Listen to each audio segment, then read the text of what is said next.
Hmm.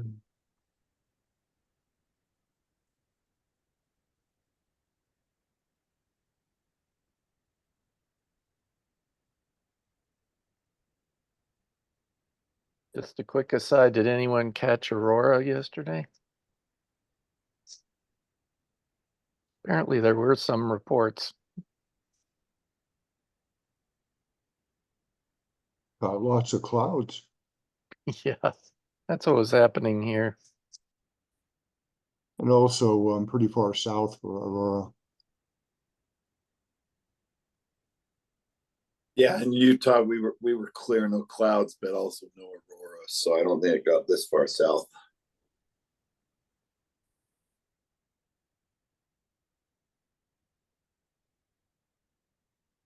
I believe John is still out. People reported it in Colorado.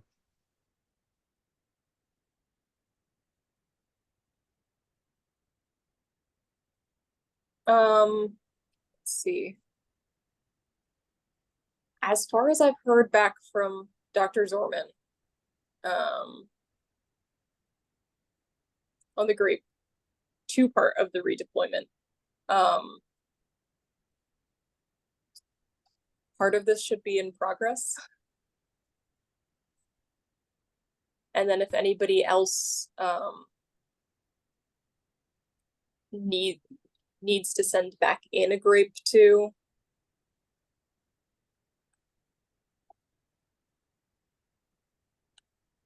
I'll just need a certain amount of information from them.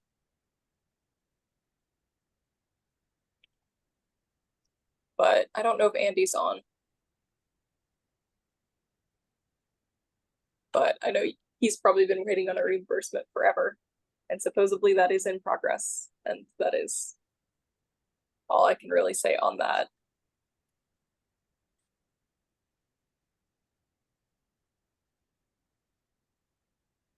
Actually, I don't have that information, so.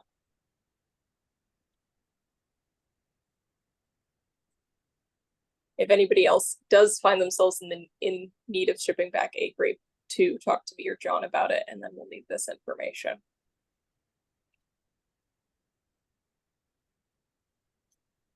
Okay. Gary, did you have any updates? I know we have 3 volunteers about from last week.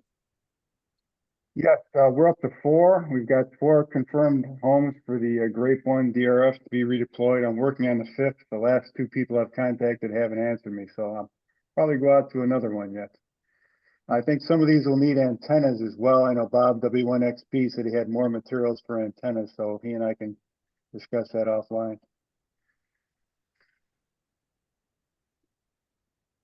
For an active amateur radio operator, a number of antennas are kind of a limiting factor. We can only put up so many pieces of wire.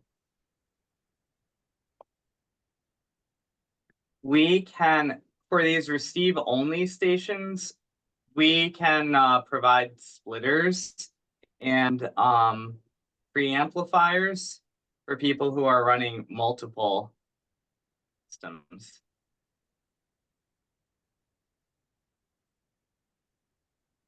Yeah. And John is pretty much over bandwidth at the moment, or else I'd ask him, but I'm pretty sure we should have at least 1 Grape 2 to redeploy, and we should be getting another one, fingers crossed, whenever I get the shipping label from Dr. Zorman. Yeah, I'm kind of waiting for when both those come back and John has time to check them out. Once I know they're both functional, and he's actually hoping to have 2 or 3 more that he can finish assembling. Then I'll start soliciting additional sites, and perhaps we'll work with the league and some of the teachers institutes and that sort of thing on the Grape 2. So that's in the future. So another thing that a development that's happened over the past week or so, past few weeks, is I'm actually actively working with Jesse Alexander to write a new proposal to ARDC that would essentially continue his ham radio project that ends this, it's ending right now, this August. And the thrust of the new proposal I think is very interesting and useful to this particular project. He's going to continue the ham radio project to try to bring in underrepresented young people into amateur radio. But in addition to that, he's going to try to develop curriculum around the personal space weather station project. So in his last project, he developed curriculum for the just for the electromagnetic spectrum. So now he'd be developing curriculum focused around the personal space weather station. We are also proposing to install personal space weather stations in the Green Bank radio quiet zone and some of the other radio quiet zones. So this grant would actually go primarily to the NRAO. And we would also include some support for Kukai Hazumi, who's our new researcher working on the project that some of you have met. She would be the main science advisor for the project. So we're working with Jesse Alexander, Kukai, myself, Bill Lyles, and other people at National Radio Astronomy Observatory to develop that grant, which we're hoping to submit in January. And that will provide a really nice boost in terms of both participation, and one of the major outcomes would be formal curricula or activities that are science focused around the personal space weather station, while also producing additional reference sites at radio quiet locations. Yeah, that sounds like a really nice progression to the whole project. It really does. Yeah. So I think there's a NASA citizen science meeting, that workshop that's going to be happening in November, which I just found out about. I'm trying to get, so I think Gary's probably going to go to that. I'll probably go to it. Gareth Perry's going to go to it. I invited Christina Collins, Jesse, Kukai, and Bill. So we'll probably be there kind of talking about some of the higher level direction for HAMSci at that meeting, including that proposal.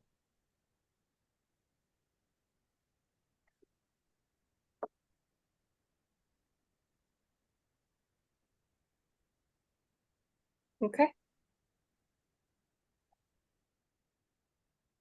And is Kung on today with you, Dr. Frizzell? He's not here right now, so I do have to touch base with him. Around about the start of the semester, all of the graduate students will disappear. And everyone's schedule changes, so yeah. So no, so I have to I would think he should probably be here. He was here a couple days ago. But okay.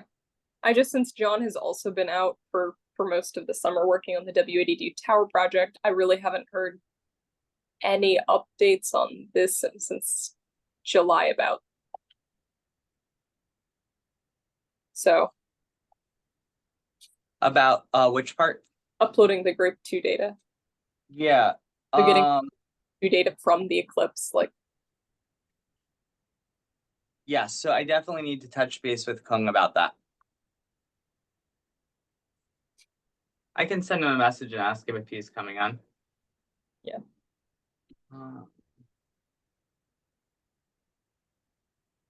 The other question is, because ideally we'd like to submit something on the eclipse data, would it be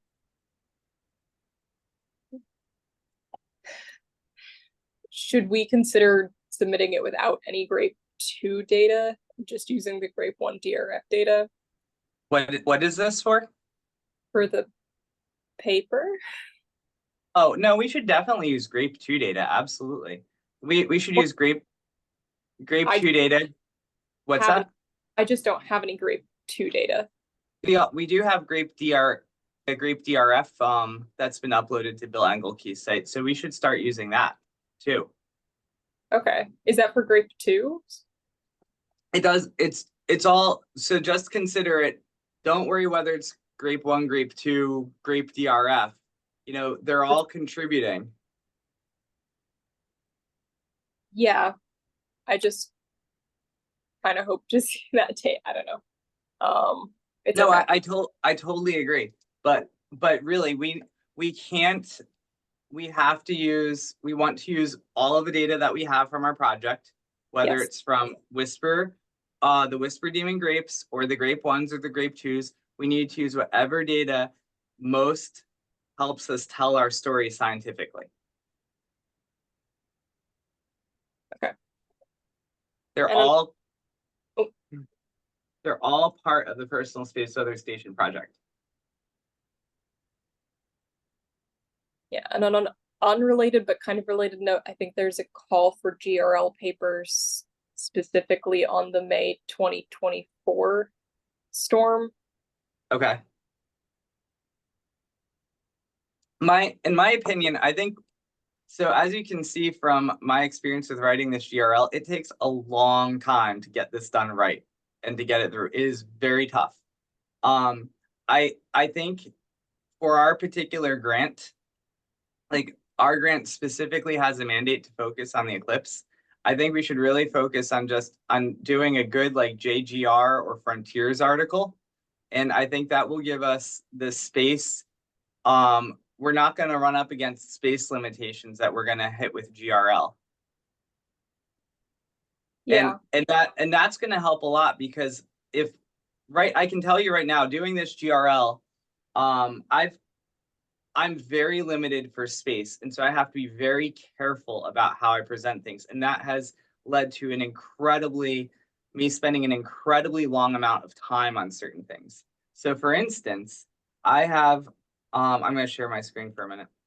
Oh, sure. This figure that you see over here, I have like 5 subfigures here.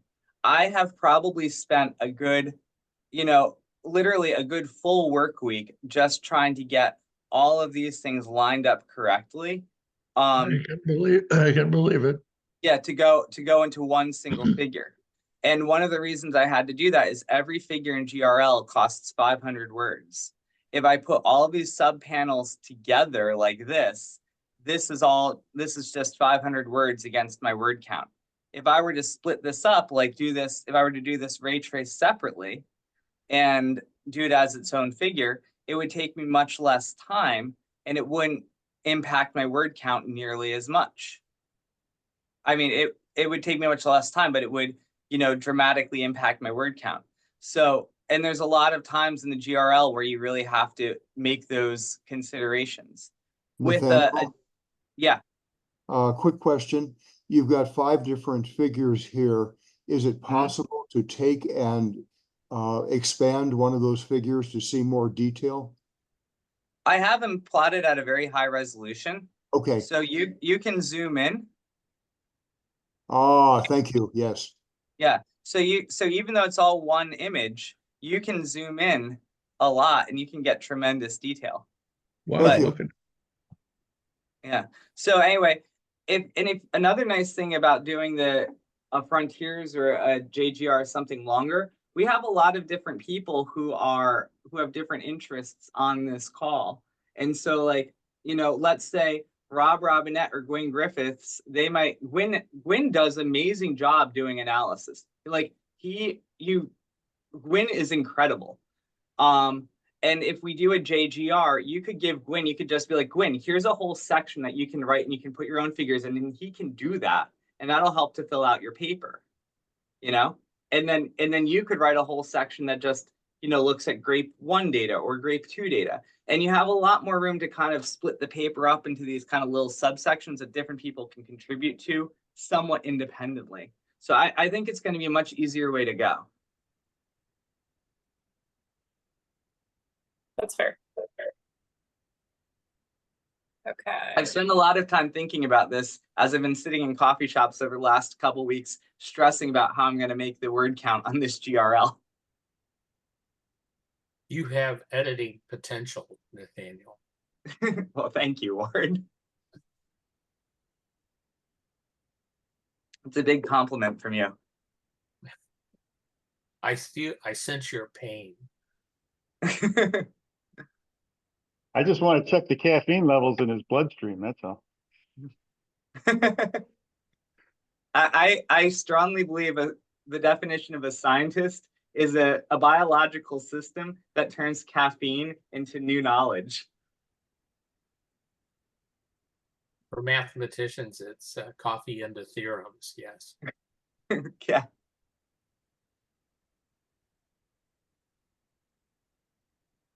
Yeah. I have a question about the magnetometer, if that's on the upcoming agenda.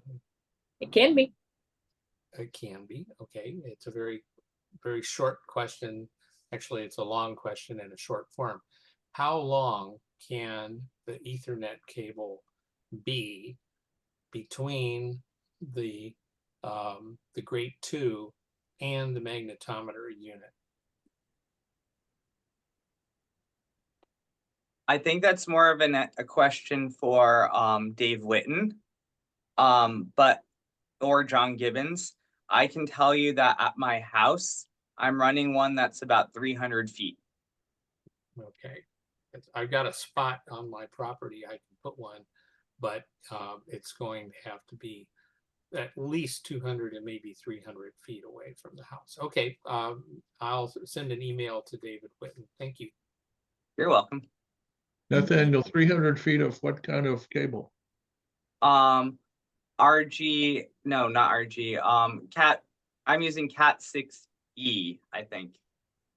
Thank you. And we're not actually running the Ethernet protocol over it. It's just we are using Cat 6 cables as Yep. the cable.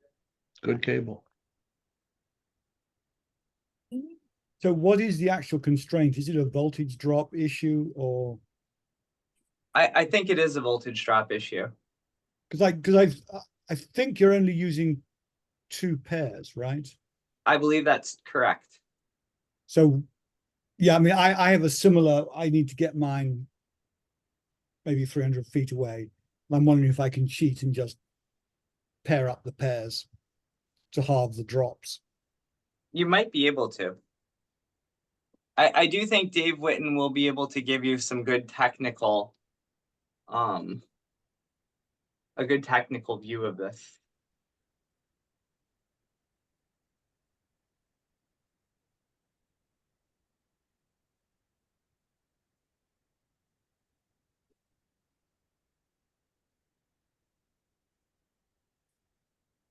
Okay. Any other questions on that?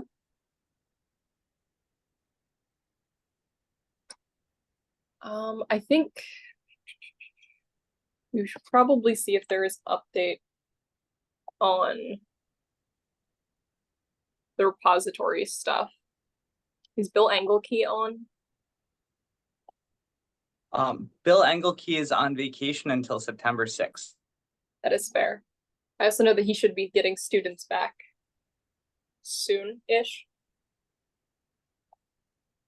I'm sorry, say that again. I can answer some questions about this if you want. Sure, I just wanted to know if there was any progress on it or any updates from all parties, either from Dave or from Bill. Okay, so I have to. So I think so Bill will be back September 6th. We have to go with option number 4 here. The rest of the options are not like this is the funded official NSF written in the grant way that we have to do this. We have to go with number 4. Okay, so we'll get Kung back online. Kung is paid as a software engineer, and he is one of his charges is to help develop the software to make it go onto Bill's server. Alabama is they've received their new funding for the next cycle, so they will be able to also help doing that. So it all has to go into Alabama.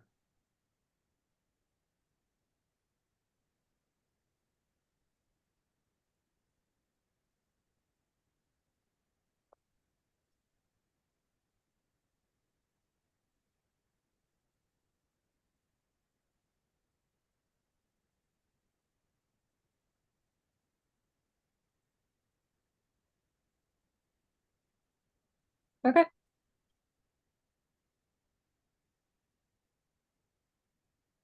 All right. Does anyone else have any questions, comments, concerns? Gary, are there any website updates you wanted to talk about? If we've got a couple minutes, yeah, I've been working on the pages for the grapes, the various flavors, and I wouldn't mind getting some input on basically the credits for each device. If you want to do that now, or you can wait. There's no big hurry. We can do it now. But if you want John for something. No, I don't need John for this part. Okay, perfect. Okay, let me share my screen then, and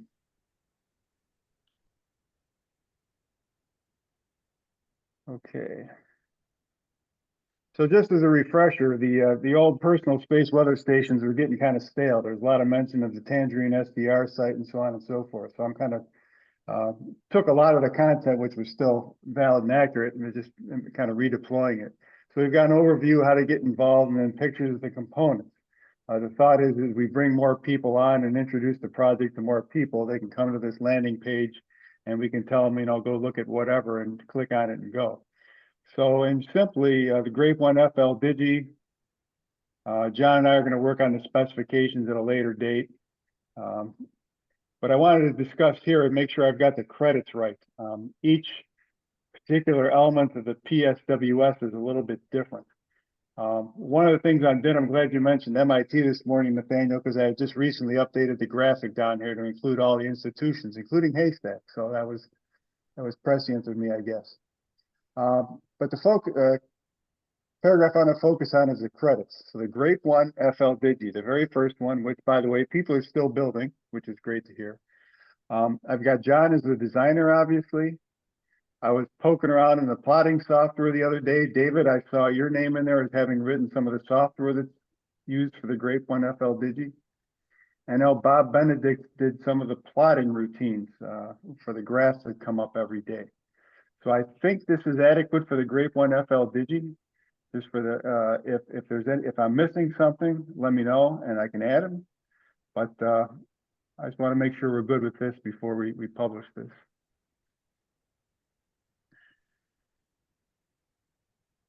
Going once, twice, Do we three have- times. Do you Sure. have the funding information on there? No, I don't have anything about the grants because there's been so many different numbers over the years. I'm not sure what went where. Okay, yes, I think we should make sure we put the actual NSF grants for the Grape 1 personal space weather station project. And let's see. May I suggest that instead of putting the exact numbers on this page and then having to keep them current, put a subsection about sources of funding, and then with a short summary and a link to a page that would then be an ongoing list of funding sources and mechanisms for the various projects. And then you could maintain that as a list instead of trying to keep editing this landing page.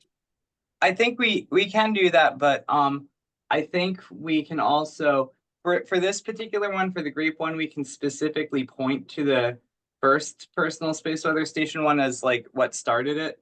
And sometimes the funding agencies, they really like us to be more specific when we can be.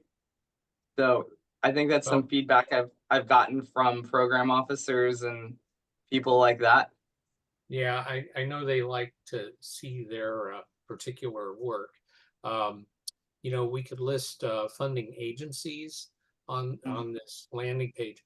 The landing page, I think most people they just glaze over when they see a lot of funding information. I think Ward does have a good point. Yeah, I think we'll just leave it the way it is, Gary. Okay.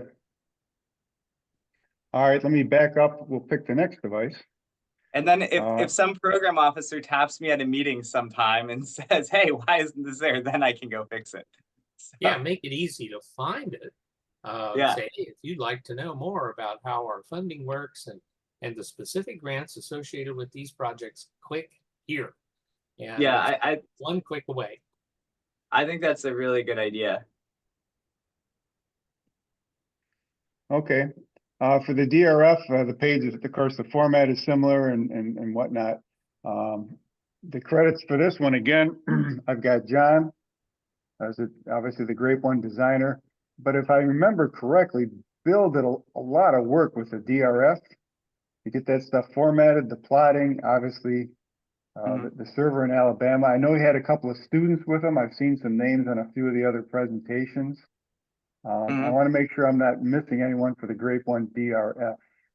Can you add my name to some of these things too? Because even like I've done a lot of work actually writing plots and, you know, leading the whole project and doing analysis. Yeah, for sure. That's why I wanted to bring this up today. Thank you. Okay. But I'll talk to Bill if he wants me to add his students in here too. I like I said, I think I know the names, and I'll check in with Bill in September. That sounds really good. Okay. That's the DRF. The Grape 2 gets a little more complicated, obviously.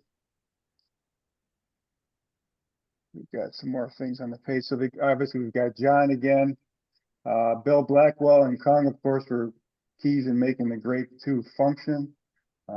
Nathaniel, I've got your comment, and I've got the remote magnetometer board, which was part of the Grape 2, which was sent out with most of them. I've got Dave Whitten in there as well.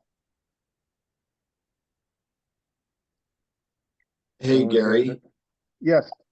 you went through it pretty quick, but I'm just curious, do you have something in there about citizen scientists or and maybe I just missed it, but is there something in there that just talks about the citizen scientists have also contributed, or ham radio citizen scientists, or I don't know, just something like that? I'm just wondering if it would, from the viewpoint of the people that are the foundations that are giving grants and money, just that idea that they're supporting the citizen science type of a project. And maybe not, I may be out in left field. It was just something I was thinking of. No, I think you're right, Ron. What I did when we finished the Grape One DRF, and on its page is this recognition and acknowledgement page that has the research team, the hardware, software architects, developers, the folks in logistics, the New England Grape Group, for instance, and others that help in logistics, and the system hosts and the data contributors. So grants leadership, and then the organizations as well. So that's what I've got. Does that answer your question? Yes, thank you. Good. Okay, so let me get back to where I was. So that's the Grape One DRF. The Whisper Damon, not done yet. That's a work in progress. And the ground magnetometer, I just got all the pages that Yeoman wrote in there. It's none of my work, so I don't have anything to add. Let me see what I've got for the Whisper Damon. So the Whisper Damon Grape RX-888, I wanted to make sure that we recognize Tapper for helping bring the design from concept to reality. I remember the discussions that started at Hamvention over a year ago. Phil Karn, of course, and Rob Robinette. I think those were the principals.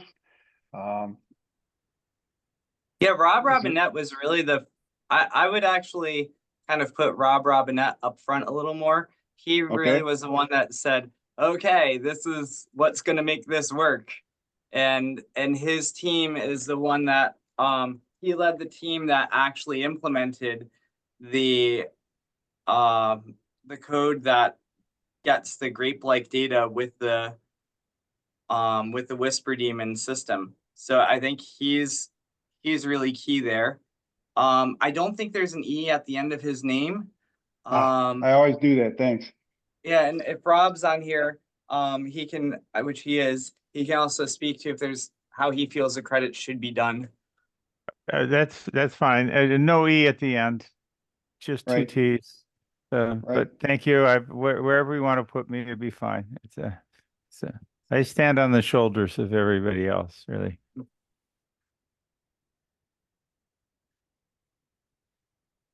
Okay, I can make those edits. That's good. Okay, that's it then. That helps me clean up those sections a little bit. I'll work on the technical details a little more later. Thank you. Thank you, Gary.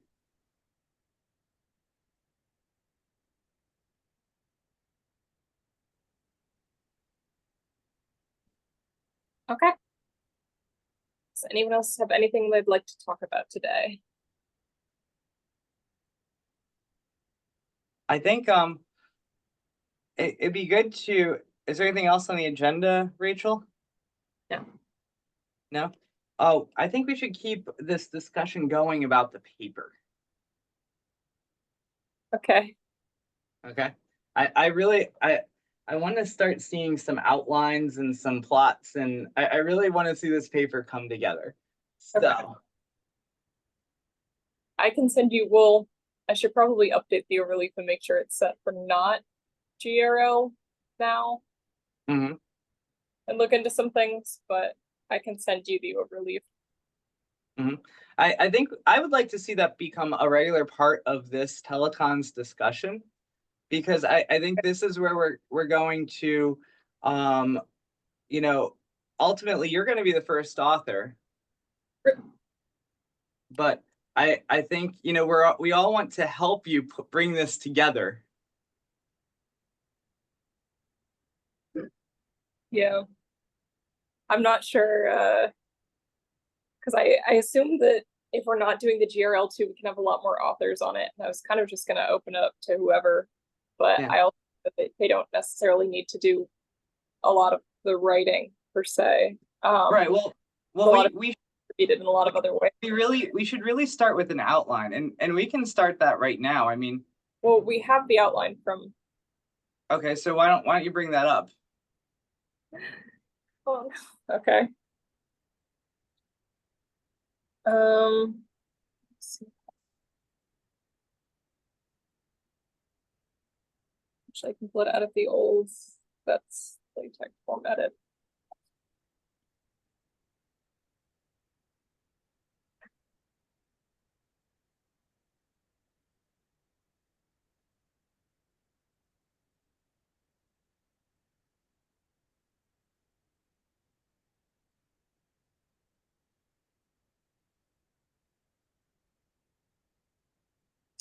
I think this is what we had before. I think we're still seeing your what do you call it? The agenda. Yeah. Well, but I was just gonna. This is the current outline of it. Okay. Great.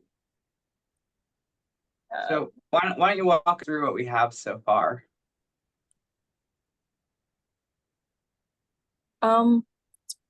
Pretty straightforward based on what we've done before. These are kind of general AGL required things, slash really necessary paper things. So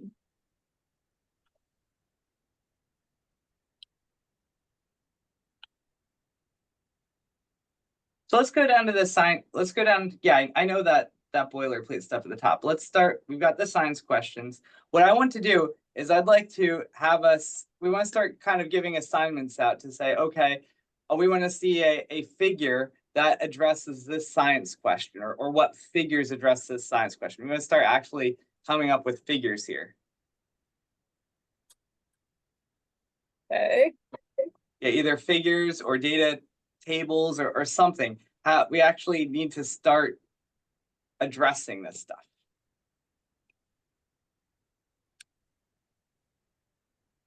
This one is pretty nice to do. I don't know if you wanted something more formal, but there's most of the eclipse data also has a dawn dusk signal on it. Yeah, oh, I agree. So at the moment, I was planning on including, well, one, but now that we have more space in the paper, possibly quite a few, like actual just daily recordings from Eclipse Day. Yeah. DRF specifically. I was really struck by the similarity to the normal twilight and, morning, evening and morning twilights, and the results I saw here during both of the eclipses. That's a really good point.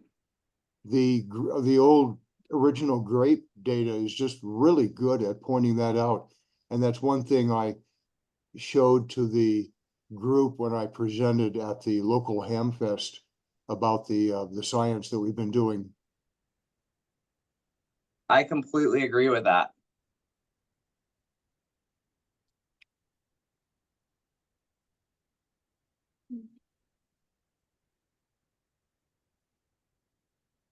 I do want to keep talking about this, but I do also have to get off this telecon and do some other things.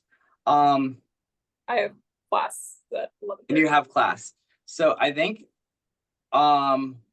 we want to keep thinking about this. I would like, so for next week, Rachel, can you move this earlier in the agenda so we can spend more time talking about this? Yeah. Okay. And what I'd like you to do is create, whether it's an overleaf or in Word, but create a separate document, or even PowerPoint, create a separate document that's going to be our paper document. And what we want to do is we want to both figure out, we want to have, of course, you do a lot of writing and plots, but we also want to figure out, we want to give other people the opportunity to contribute certain things as well. So we can figure out who wants to volunteer for different parts. But I think if you could start by creating that separate document, and we want to spend more time talking about that next week. Okay? Cool beans. Great. All right, everyone. I have the YouTube page updated with all of the great telecons up through now, so that should be good. I'm probably going to be skipping the afternoon telecon today to keep working on the paper, but I will make sure that I am on this telecon next week, and I will see everyone soon. One more brief announcement. Most of the Hampi workshop videos are now linked to the individual presentations on the agenda. I'm still waiting for some from Saturday afternoon, but anybody who missed the workshop or wants to go back and review, you can see at least 25 of the videos are now there. That's wonderful. Thank you, Gary. Sure, sure. Have a great day, everyone. 7-3. 73.